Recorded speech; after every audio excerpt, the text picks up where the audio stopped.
बच्चों, आज का जो मेरा हेडिंग है वो बहुत ध्यान से पढ़िएगा, क्योंकि ये आता है 2022 के एग्जाम में बार बार पूछा जाता है कि पोलराइजेशन क्या होता है।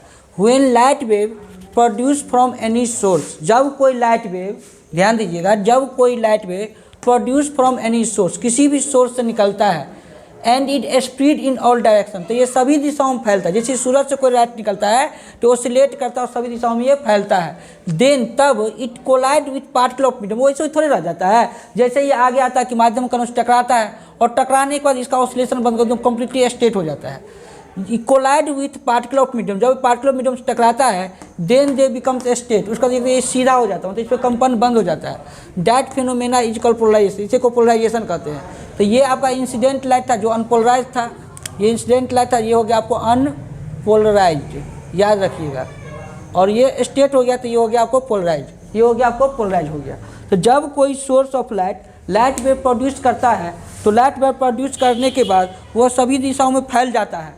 जब कोई source of light wave produce करता है तो वह निकलते वक्त, इंसिडेंट होते वक्त सभी दिशाओं में फैल जाता है, चार दिशाओं में फैल जाता है।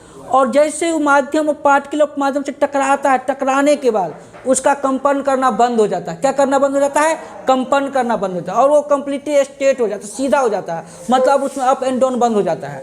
जैसे कोई कपड़ा आप उतारते हैं तो आपका वो तार कुछ देर तक डोलते रहता है, उसमें कंपन होते रहता है, लेकिन जैसे ही कुछ देर छोड़ दिया जाता है वो स्थिर हो जाता है। उसी तरीका से लाइट जब किसी सोर्स से निकलता है तो वो सभी दिशाओं में कंपन करता है, तो अनपोलराइज रहता है। लेकिन जैसे ही वो किसी पार्टिकल ऑफ मीडियम से टकराता है उसको वो सीधा हो जाता है। इस घटना को हम पोलराइजेशन कहते हैं। जैसे यहाँ लिखा हुआ है all incident light is unpolarise, जितने भी आपतित प्रकाश की किरणें होती है वो अनपोलराइज होती है। लेकिन रिफ्रैक्टेड जब होती है, अपवर्तित होती है, रिफ्लेक्ट परावर्तित होती है या स्कैटर्ड होती है तो वो पोलराइज होती है। तो सभी आपतित किरण, incident ray of light unpolarise होता है, याद रखिएगा।